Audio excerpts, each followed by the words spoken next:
नमस्कार, एचएन 24/7 देख रहे हैं आप। मैं हूं मनीष कुमार वर्मा। हमारे खास प्रोग्राम सौभाग्यम में आप सभी का बहुत बहुत स्वागत है।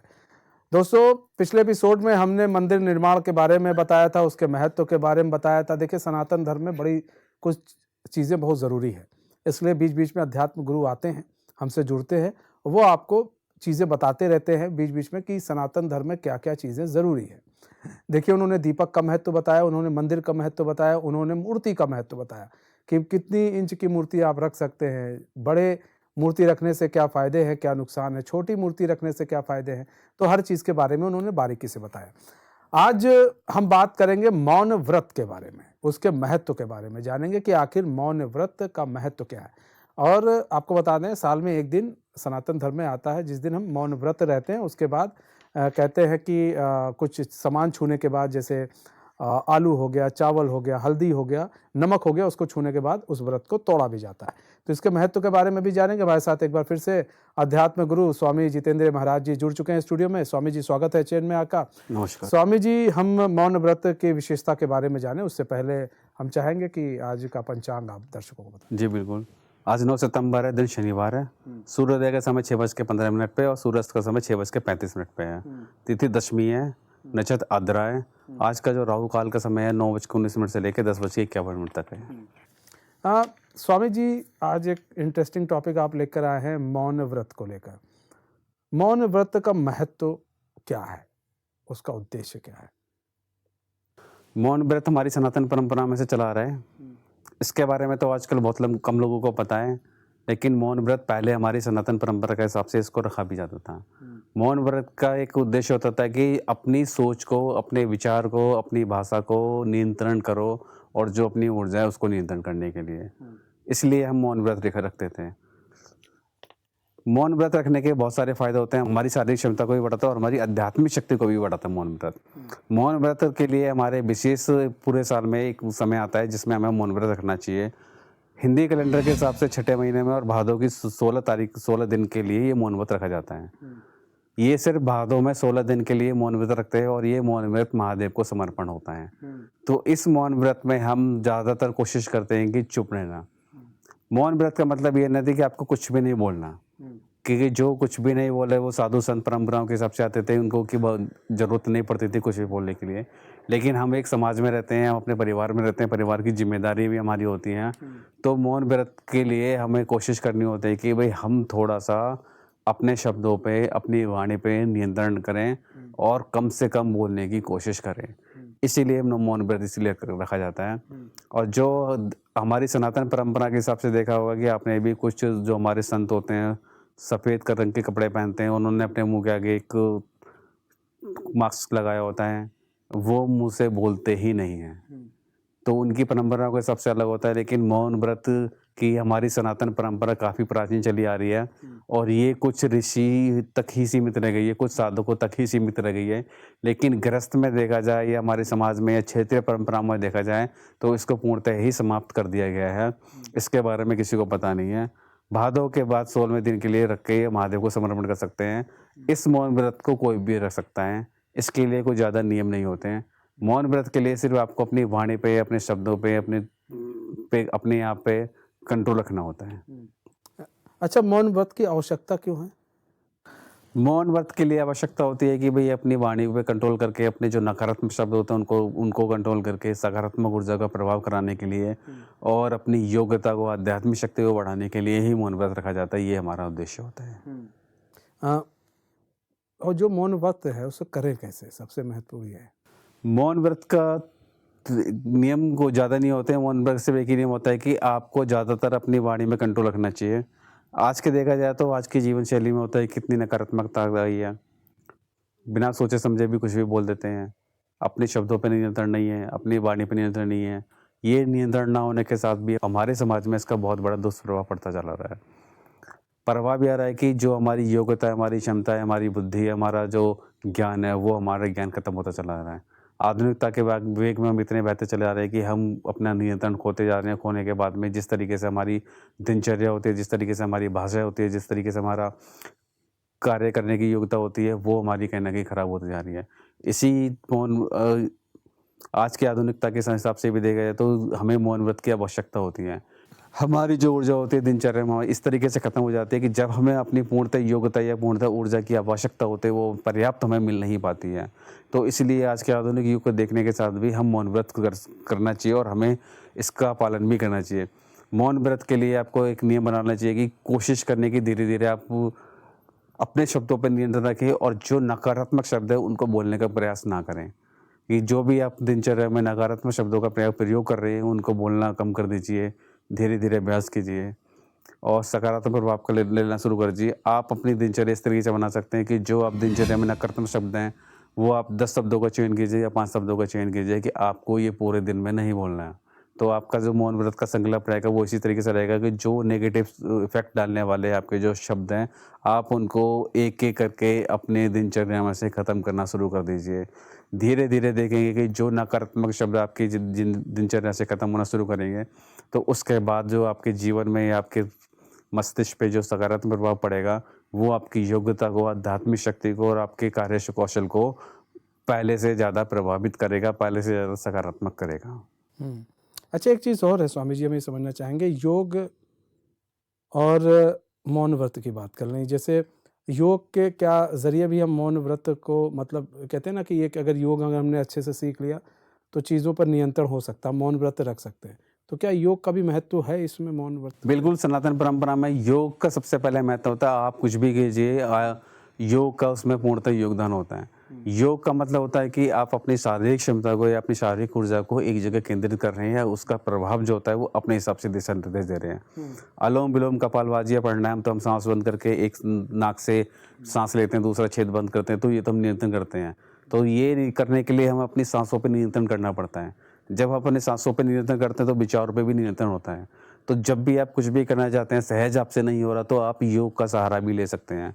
तो हमारे सनातन में बहुत सारे ऐसे योग बताए हैं कि एक-एक चीज़ को लेके, एक-एक अपनी योग्यता को बढ़ाने के लिए, अपनी बीमारियों को ख़त्म करने के लिए या जो भी आप कार्य करने की कोशिश कर रहे हैं या जैसे मौन व्रत रखना चाह रहे हैं या अपनी आध्यात्मिक ऊर्जा को बढ़ाना चाहते हैं या कार्य कौशल को बढ़ाना चाहते हैं, तो उसमें भी आपको योग का सहारा ले सकते हैं। योग एक ऐसी चीज़ है, विशेष कार्य के लिए विशेष योग का निर्माण किया हुआ है और जो साधक होते हैं, साधना करना चाहते हैं, उनके लिए अष्टांग योग का महत्व दिया हुआ है। अष्टांग योग में आपके 8 तरीके के योग होते हैं और 8 तरह के योग पूरे के सब पूरे आपके आध्यात्मिक शक्ति को या आध्यात्मिक योग को बढ़ाने के लिए उसमें आवश्यकता होती है। इसी तरीके से अगर योग के साथ हमारी मुद्राएँ भी आती हैं कि जब आप बुद्धि को बढ़ाना चाहते हैं तो आपको श्वास पे नियंत्रण करके आपको मुद्रा बनानी होती है। ध्यान मुद्रा के लिए आपको इस तरीके से मुद्रा बनानी होती है। इस तरीके से आप ध्यान करेंगे तो आपकी मस्तिष्क में जो नकारात्मक विचार आते हैं वो विचार आना बंद कर देंगे और आपकी जो ऊर्जा होती है एक जगह केंद्रित होना शुरू हो जाएगी।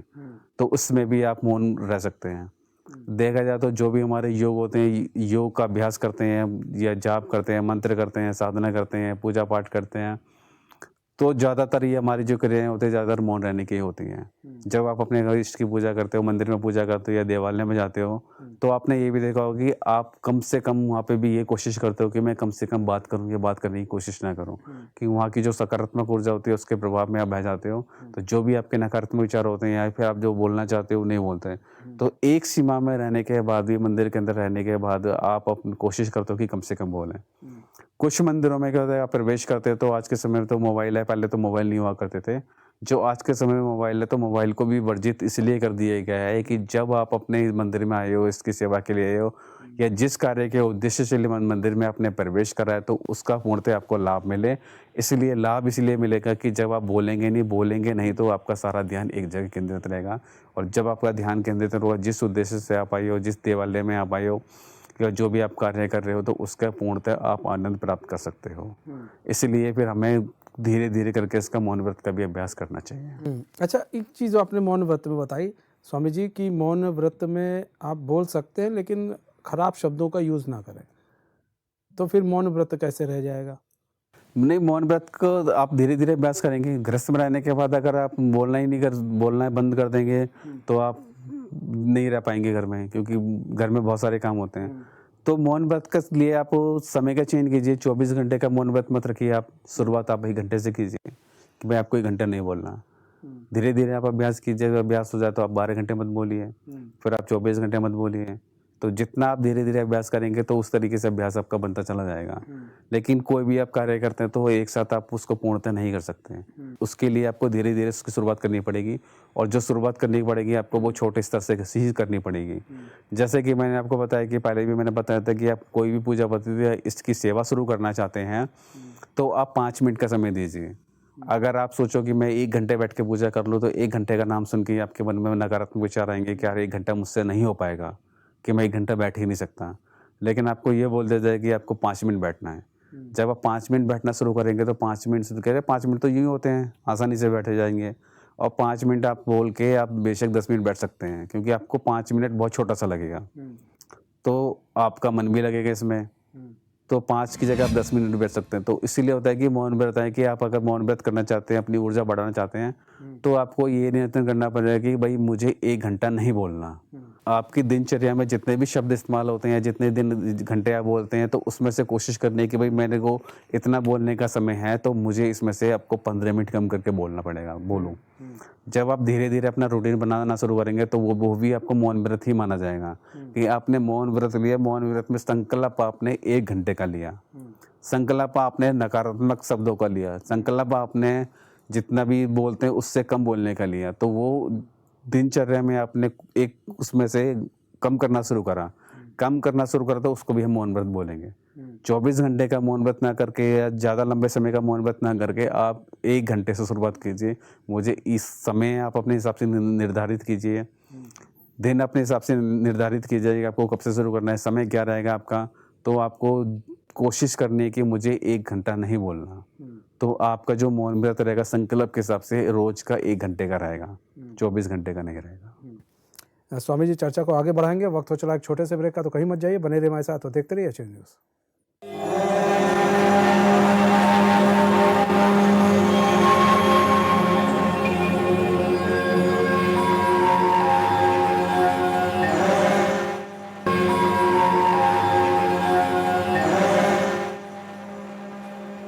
ब्रेक के बाद एक बार फिर से आप सभी का बहुत बहुत स्वागत है। चर्चा को आगे बढ़ाएं उससे पहले दोस्तों आपको बता दें, अगर कोई भी टैरो कार्ड रीडर, कोई एस्ट्रोलॉजर या कोई अध्यात्म गुरु हमारे साथ जुड़ना चाहता है, हमारे शो का हिस्सा बनना चाहता है, तो टीवी स्क्रीन पर एक नंबर चल रहा है, एक मेल आईडी चल रही है, आप उससे हमें संपर्क कर सकते हैं। स्वामी जी, मौन व्रत की बात कर रहे हैं हम, तो क्या मौन व्रत के लिए क्या पर्टिकुलर कोई समय होना चाहिए मौन व्रत के लिए, कि नहीं आज के दिन से मौन व्रत रखना चाहिए? और मौन व्रत रखने के लिए कितना शुद्ध होना बहुत ज़रूरी है? मौन व्रत के लिए आप समय अपने हिसाब से निर्धारित कर सकते हैं कि भाई आपको 1 घंटा निकालना है, 2 घंटे निकालना है। दिन आप किसी भी दिन से शुरू कर दीजिए। शुद्धिकरण का इसमें कुछ ऐसा विशेष महत्व नहीं होता। दिनचर्या जो आपकी जो भी होती है आप उसके हिसाब से कर सकते हैं। जब भी आप सुबह उठते हैं, स्वस्थ होते हैं, नहा धो के अपना पूजा पद्धति कर लेते हैं, तो आप अपने दिन के हिसाब से लगा लीजिए कि आपको कौन सा 1 घंटा रहेगा जो आपके लिए सबसे ज़्यादा आरामदायक रहेगा, जिसमें आपका व्रत खंडित ना हो। तो उस समय आप अपना व्रत रख लीजिए। और ये समय आपको निर्धारित करना पड़ेगा कि आपको इसी समय तक मुझे कंट्रोल रखना है। कि समय निर्धारित इसलिए होता है कि उसकी समय की आपको आदत पड़ सके, क्योंकि जब तक आप उसमें नियम नहीं बनाओगे, नियम ना बनाने के कारण से आपको उसकी ऊर्जा का आभास नहीं होगा। नियम इसीलिए बनाए जाते हैं ताकि एक दायरे में बंध के रहो, आप नियम से बंध के रहो और उस कार्य को आप करने के लिए आपके अंदर जागरूकता है। जब तक आप किसी भी कार्य को जागरूक रख के नहीं करोगे तब तक उसको पूर्णतः प्राप्त नहीं कर पाओगे। तो संकल्प आपका बना के रखिए, दृढ़ संकल्प बनाइए, ताकि जो आपने संकल्प ले लिया उसको आपको हर हाल में पूरा करना ही करना ही है। और 1 घंटे से शुरुआत करके अपनी योग्यता के हिसाब से धीरे धीरे समय बढ़ाते जाइए। मौन व्रत आपने अगर 1 घंटे से शुरू करा तो 1 हफ्ते तक 1 घंटे का रखिए, उसके बाद 1 हफ्ते के बाद आधा घंटा बढ़ा दीजिए। इस तरीके से थोड़े थोड़े समय के बाद हफ्ते में 10 दिन में या 15 दिन में आप 15 से 20 मिनट या आधा घंटा बढ़ा सकते हैं। तो इस तरीके से आप मौन व्रत रख सकते हैं। अच्छा, आज की जीवन शैली में मौन व्रत कैसे उपयोगी है? आज की जीवन शैली में मौन व्रत उपयोगी इसलिए है कि भाई जो हमारी दिनचर्या होती है बहुत ज़्यादा नकारात्मकता होती जा रही है, कि अपने विचारों व सपनों पर नियंत्रण करने के लिए हमें मौन व्रत रखना चाहिए। कि देखा जाए कि आज के समय में कुछ भी होता है कि हम कुछ भी बोल देते हैं बिना सोचे समझे, बिना अपने नियंत्रण पे, और उसका हम ये भी नहीं देखते कि हमारे जीवन में इसका क्या प्रभाव पड़ रहा है।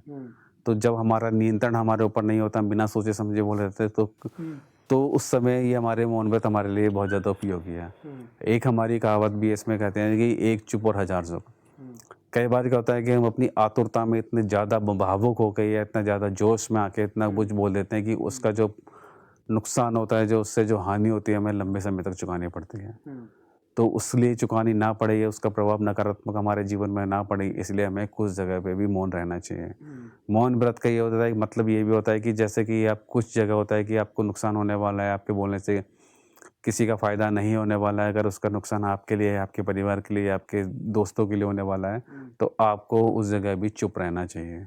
जब आप उस जगह चुप रहेंगे, तो ये भी आपका एक तरीके से मौन व्रत भी माना जाएगा। तो जिस विचारों पे और शब्दों पे आपका नियंत्रण हो जाएगा, तो उसका जो सकारात्मक प्रभाव है आपके जीवन में वही पड़ेगा, नकारात्मक प्रभाव नहीं पड़ेगा। तो मौन व्रत आज सबके लिए, आज के समय में तो सबके लिए बहुत ज़रूरी हो गया है। अच्छा, मौन व्रत के लाभ क्या हैं? मौन व्रत का सबसे बड़ा लाभ होता है कि आपके विचारों पे, आपके शब्दों पे कंट्रोल हो जाता है।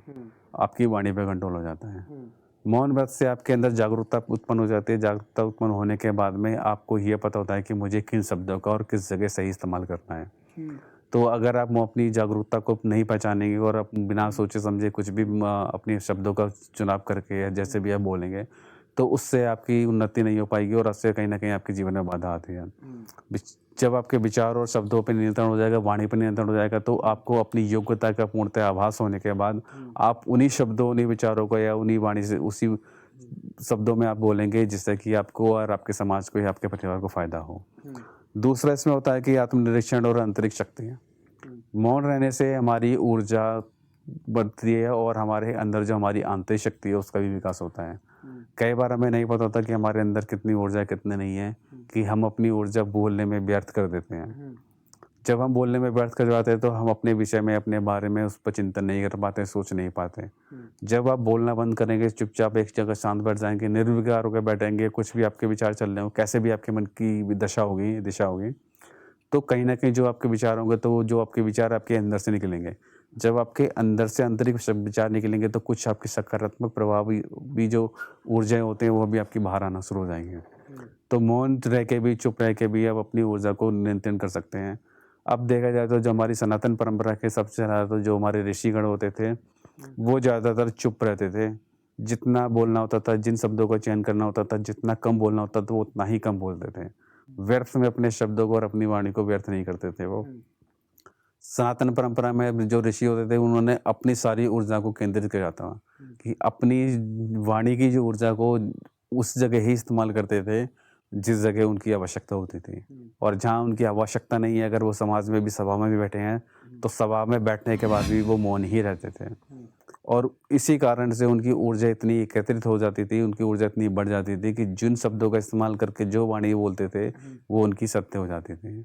अगर आपको भी अपनी वाणी को सत्य कराना है, सिद्ध कराना है, ऊर्जावान बनाना है, तो अपनी वाणी पे नियंत्रण रख के आपको मौन रहना पड़ेगा और शब्दों का चयन करके और सकारात्मक शब्दों का चयन करके ही आपको बोलना पड़ेगा। जब आप इस तरीके से करना शुरू करेंगे, तो आपकी वाणी में भी आपका कंट्रोल आ जाएगा, नियंत्रण आ जाएगा और जिन शब्दों का इस्तेमाल करेंगे, तो आपकी वाणी में भी सत्यता आ जाएगी और जो आप बोलना शुरू करेंगे, तो कहीं न कहीं उसका सकारात्मक प्रभाव आपके ऊपर भी आना शुरू करेगा, आपके परिवार में भी आना शुरू हो जाएगा। तीसरा इसका लाभ ये होता है कि क्रोध पर नियंत्रण। कई बार आपको गुस्सा आता है, क्योंकि आवेश में आके, क्रोध में आके मनुष्य अपनी वाणी का नियंत्रण खो देता है। अगर आप मौन रहते हैं, ज़्यादा कम शब्दों का इस्तेमाल करते हैं, कम बोलते हैं, तो कहीं न कहीं अगर आपको क्रोध आया, तो क्रोध में भी आप नहीं बोलेंगे।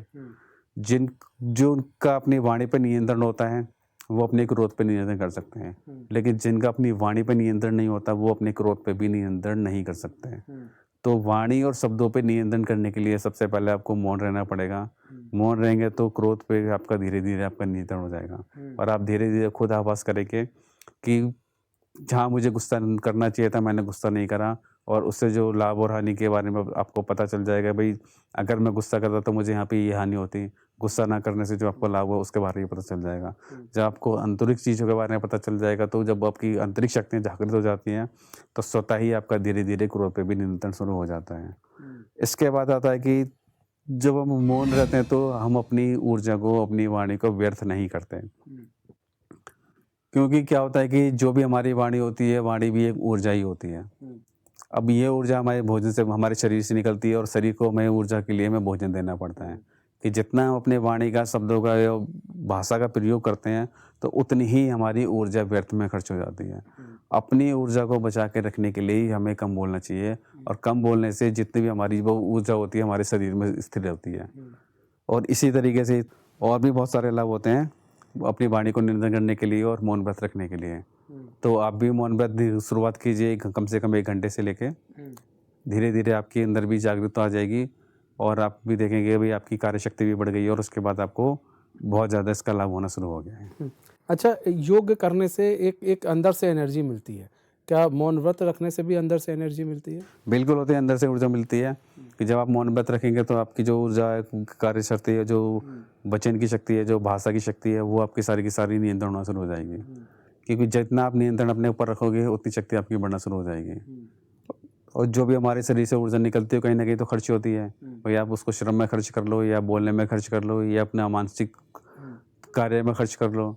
तो जितना आप कंट्रोल करेंगे, जितना आप वाणी को कंट्रोल करेंगे, शब्दों को कंट्रोल करेंगे, उतनी ही आपकी ऊर्जा आपके शरीर में प्रवेश करना शुरू हो जाती है और आपके शरीर में स्थिर होना शुरू हो जाती है। तो उसका लाभ आपके शरीर को भी मिलता है, मस्तिष्क को भी मिलता है और आपकी सकारात्मक सोच को भी आता है उसका। अच्छा, एक चीज़ और है पंडित जी, हम जानना चाहेंगे, देखिए जैसे हम बात कर रहे हैं यहाँ पर मौन व्रत की, अगर हम बात करते हैं बार बार तो एक चीज़ ख्याल आता है कि इससे मौन व्रत को हमें कितनी बार करना चाहिए, मतलब अगर साल में कितनी बार हमें मौन व्रत करना चाहिए? छठे महीने हिंदी कैलेंडर के हिसाब से भादो मास में आता है तो 16 दिन का ये होता है, ये महादेव को समर्पण होता है। तो आप अगर हर साल इसी 16 दिन का भी कर लें या इसके अलावा भी आप ज़्यादा कर सकते हैं तो कर सकते हैं। देखा जाए तो जो भी हमारे मंत्र जाप होते हैं, नाम जाप होते हैं, इसमें भी हम मौन व्रत रखते हैं। अब जैसे कि हमारे धार्मिक अनुष्ठान होते हैं, सावन आया, सावन में हम जब देवी देव महादेव की सेवा करते हैं तो हम ये कोशिश करते हैं कि भाई हम कम से कम बोलें, हमारी सारी ऊर्जा महादेव पे केंद्रित हो और हम महादेव का चिंतन ही करें। इसी तरीके से जब हमारे नवरात्र आते हैं, नवरात्र में हम माता की सेवा करते हैं।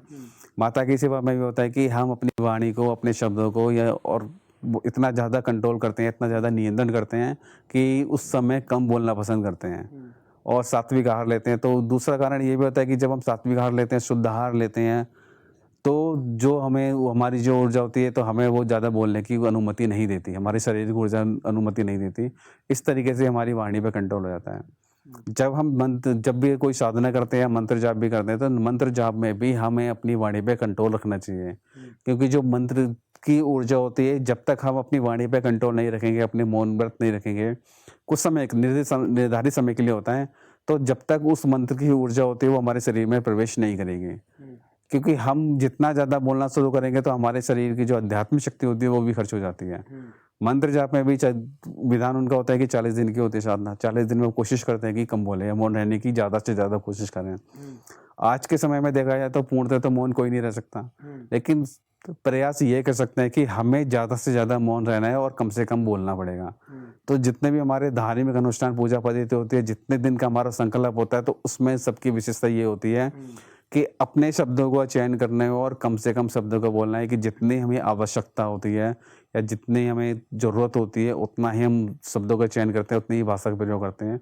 उसके अलावा मौन रहते हैं कि अगर हमारा बिना बोले जितना काम चल जाता है हम उतना काम चला लेते हैं। जब लगता है कि हमारा काम नहीं चलने वाला, उसको बोलना ही पड़ेगा, तभी जाके जो हमारे धार्मिक अनुष्ठान होते हैं, पूजा पद्धति होती है, संकल्प ले के करते हैं, या हमारी कोई साधना होती है या विशेष हमारे तीज त्यौहार होते हैं, तो उसमें हम ज़्यादातर हमारा मौन व्रत ही रखा जाता है। अक्सर देखा जाता है कि जब व्रत रहते हैं लोग, और जैसे बताया अभी नवरात्र की बात करें, जब व्रत रहते हैं लोग तो उस वक्त लोग गलत शब्दों का यूज़ नहीं करते हैं, तो क्या उसे मौन व्रत की श्रेणी में रखा जाएगा? बिल्कुल रख सकते हैं उसको मौन व्रत की श्रेणी में, लेकिन कुछ वो जो माता के जो अनुष्ठान होते हैं, 9 दिन की जो पूजा होती है, तो गलत शब्दों का इस्तेमाल नहीं करते, गलत विचार नहीं आते, गलत सोच नहीं होती और कम से कम शब्दों का चयन होता है, तो वो मौन व्रत में ही आता है। तो मौन व्रत को होता है कम से कम गलत शब्दों का कम से कम बोलना, वो भी मौन व्रत में ही माना जाता है।